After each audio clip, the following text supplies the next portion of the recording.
Hello, and welcome to episode 74 of the Wine Educate podcast, where we explore WSET education, study tips, and practical advice for wine enthusiasts and professionals.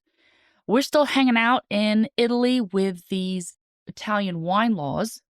We're still in northern Italy, so we moved out of Piedmont into the Veneto because I want to talk about Valpolicella. For whatever reason, Valpolicella and its different appellations feature pretty heavily, even at the level 2 level, and then we add on for level 3. These are wines that maybe we don't encounter all the time, and it can be tricky to understand these different styles. So I wanted to do it. I wanted to cover these, especially to help my level 3 students, since I cannot talk about wine laws in class, and I can say, hey, just listen to episode 74. So we are still in northern Italy, but we're not in Piedmont anymore. We're heading to the Veneto, which is northeast. Valpolicella is a mixture of Latin and Greek for the valley of many cellars. They've been making wine here for a very long time. And I may say Valpolicella, and it may not make the bells and whistles go off, but if I say Amarone, I bet you say, oh yes, I know Amarone. At least I've heard of it. And Amarone is made here in this region. We are just outside of Verona, coming down out of the foothills of the Lacini Mountain. Valpolicella Classico starts at around 400 meters, and then heading further south, we have the different areas. It's a mix of grapes here. The star grape is Corvina, particularly valued because it is high in acidity. And spoiler alert, if we're making sweeter styles of wine, we need that high acidity, right?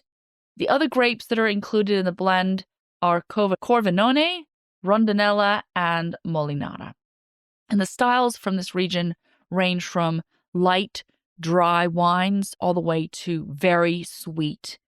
So they roughly end up in two categories. You have wines made from healthy grapes that were not dried, and wines made from healthy grapes that were dried. So we're going to start with the non-dried styles first, starting with Valpolicella DOC.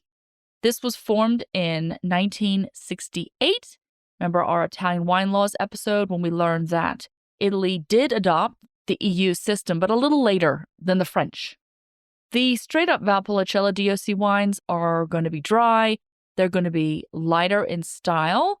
Think of like Beaujolais and chillable reds. It can be quite delightful. The rules are that there has to be at least 45 to 95% of Corvina in the blend. Valpolicella Classico DOC. So interesting with the term Classico, which means the historic region. It is where the better sites are. This Classico, I don't want to say designation, but understanding was long in place before these DOCs were officially created. So when they created these two, they naturally created two separate DOCs, one for Valpolicella and one for the Valpolicella Classico, which is the better quality region for the two. Those are our dry styles. Now we're going to talk about what's going on with drying of the grapes. Okay, the official name for this is Appassimento. That is the definition of grapes that are partially dried after harvest. So, important things to note. These grapes are harvested when they are healthy. The drying is not happening on the vines.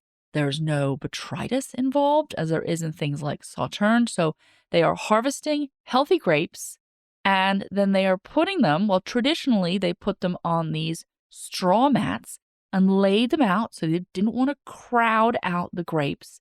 And they were put in these covered outdoor shelters with open sides to allow the air to circulate, because they don't want the rot to set in. I will say there's larger, more commercial productions that are done in warehouses that have industrial fans and dehumidifiers. They don't want any botrytis. That is not the style they're going for. They just want the grapes to naturally dry. They will lose volume of moisture, and the flavors, the sugars, the acidity will all be concentrated. So the name for that is the Appassimento method. They do this for about 2 to 4 months until the 1st of December, and then they would undergo the fermentation. And they have been making wines using the Appassimento method for a very long time, even since the Romans. So it has been part of the culture of this region, but just not on a very large scale. First, we're going to start with Recioto della Valpolicella. This is the historic one, all right? And we often think of Amarone, and we don't really know about Recioto. However, this is a chicken and the egg thing. Recioto came first. Amarone came second. So first we'll talk about Recioto. Made in the Appassimento method, and I have to tell you the difference between Appassimento and passito. This is a confusing one. Appassimento is the method of drying the grapes. Passito is the wine that was made from the dried grapes. Historically, Recioto was made using these dried grapes, so the yeast would struggle to ferment the sugar, and the wine would naturally have the residual sugar. So it would definitely be a sweet wine. This style of wine got its DOC in 1968 and was upgraded to DOCG in 2010. Cut to Amarone. Now, Amarone was a bit of a mistake. They wanted these wines to have residual sugar. That was the point of drying the grapes on the mats, so you would have all the high sugar concentration. And then one day, someone must have been sleeping on the job or something, because the wine that was supposed to be sweet fermented to dryness. Oh my gosh. And Amarone was born. So funny, because the little nickname for Amarone is Recioto Scappato, which means escaped. I'd love to see the scene of this person who was in charge of fermenting this, and it fermented to dryness, and the drama. Anyway, that's how new things are born, right? Pretty interesting. So the DOCG rules for Amarone is that no more than 9 grams per liter of residual sugar. The minimum alcohol is 14%, and often they can get up to 15 or 16%. And it aged for at least 2 years, and for Reserva aged for 4 years.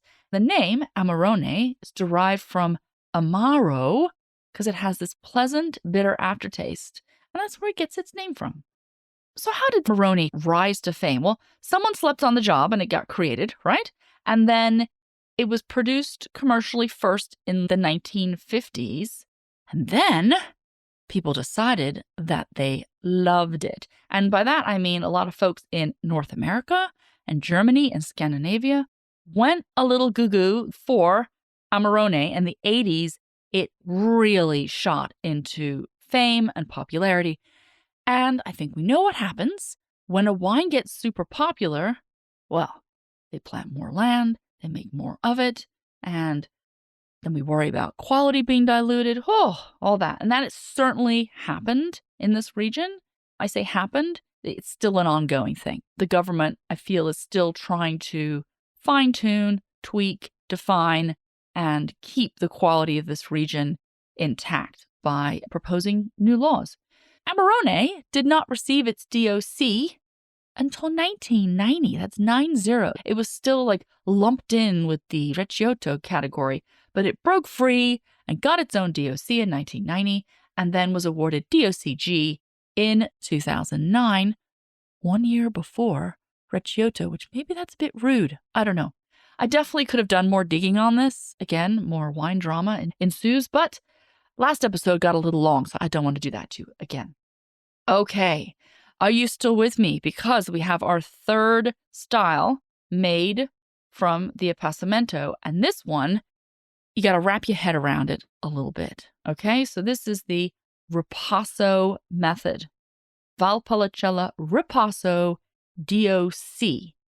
This is where you have your Amarone fermenting away, bubbling away, doing its thing. It's almost finished.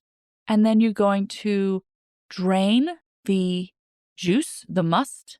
Well, I guess it's wine at this point. Drain it from the Amarone. Put it in its own little separate tank. Now it's Amarone. But you still have the Amarone skins. And on the skins, you still have some sugar and some yeast. So now what you're doing is you're taking a straight up Valpolicella. So this is a wine that you've made. You've already fermented it. It's a wine. But you are passing this wine, hence the name, Ripasso, over these Amarone skins. Aha. So what's going to happen? A little more fermentation is going to happen. And it ends up making a wine that's somewhere in between Valpolicella and Amarone. So Ripasso has gained the nickname Baby Amarone. It is less expensive to make, and they can make a little more of it, so therefore can charge a little less, and it ends up being a bit of a bargain. The DOC rules are must be re-fermented with the Amarone or Recioto pomace, and has a minimum alcohol of 12.5, and then is aged for 1 year. Ooh, that's a lot, all right? We all need a glass of Valpolicella after that episode, and I do hope this helps you cement these and understand how they are made. Okay, next time, which is Thursday, we're going to pop back over to Piedmont to do something a little obscure. Don't be mad. It's going to be good. So this is Val d'Aosta, and we were there this summer, and it's a pretty interesting area to talk about, especially if you're going to go visit. All right, friend, that's all from me for today. I will see you again on Thursday.